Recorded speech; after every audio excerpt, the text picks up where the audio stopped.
What's going on, guys? Here, back working on the daily.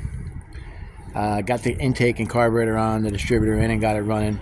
I want to go over what I did and what you need to do the conversion if you wanted to do it yourself.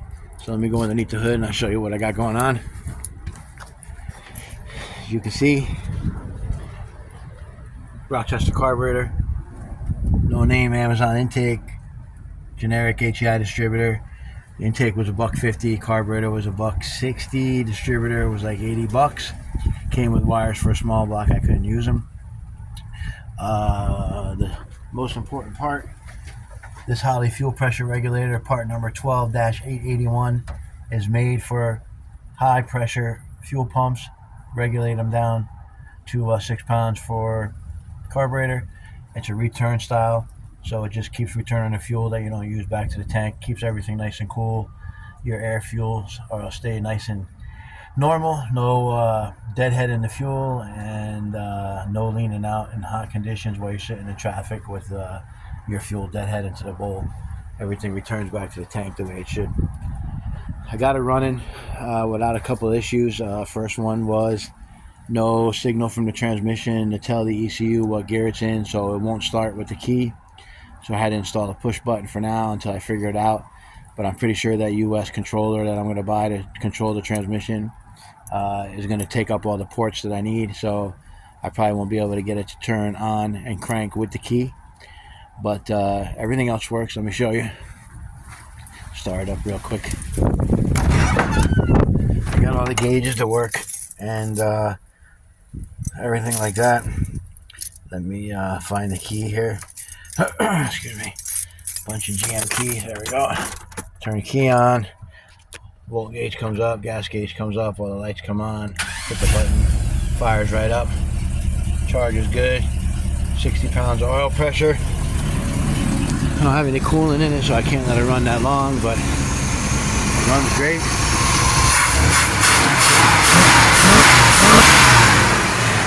No problems. So now, next thing I need to do is throttle cable bracket and throttle cable. I think I can use the factory one and just cut the end off and put the end for a quadrijet on it.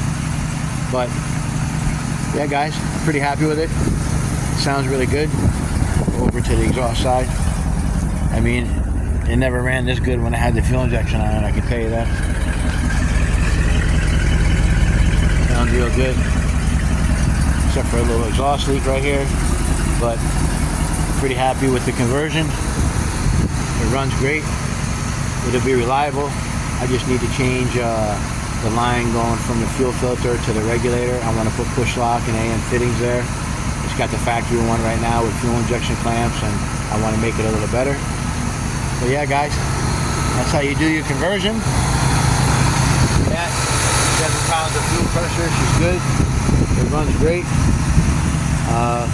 Yeah. So next thing will be tranny controller and a test drive, and we'll be good. Pretty happy. Like I said, it's got good oil pressure. All the gauges work. So yeah, I can't be happier. Came out good. It's doing what it needs to do, and it'll do what it did once again. Only carbureted, not fuel injected. You know, I thought about putting Holley Terminator on it or Sniper with one of those aluminum intakes and doing it that way, but it just wasn't worth it to me. I'd rather put that on something like the Monte Carlo or another car I get. I got that 5.3. If something catastrophic happens to this motor, I'm going to LS swap this truck and put the 5.3 I have in there with the harness and the ECU I have, and I'll already have the standalone transmission controller in the truck for the 4L80, so all that'll work fine. So yeah, guys, quick little video on what you need to do the conversion. Somebody asked me what part number for the intake. It doesn't really matter. As long as it's an oval port style intake, it'll work on the Vortec heads. You can put any kind of intake you want on in there, any kind of carburetor. You can cam it. You know, these are roller motors, so you can put a nasty cam in it, a nice intake, a nice carburetor, a nice distributor, and ignition system, and really wake this thing up. Set of headers, and these motors are pretty good. But I'm not looking for that. I'm just looking to go to A to B, Home Depot, Lowe's, highway driving. If I need to go to Tampa or something to go pick up a car, I just needed to do that and do it reliably. And I think we hit the mark with it. I know people are going to rag, oh, you should have kept the fuel injection, you should have kept the fuel injection.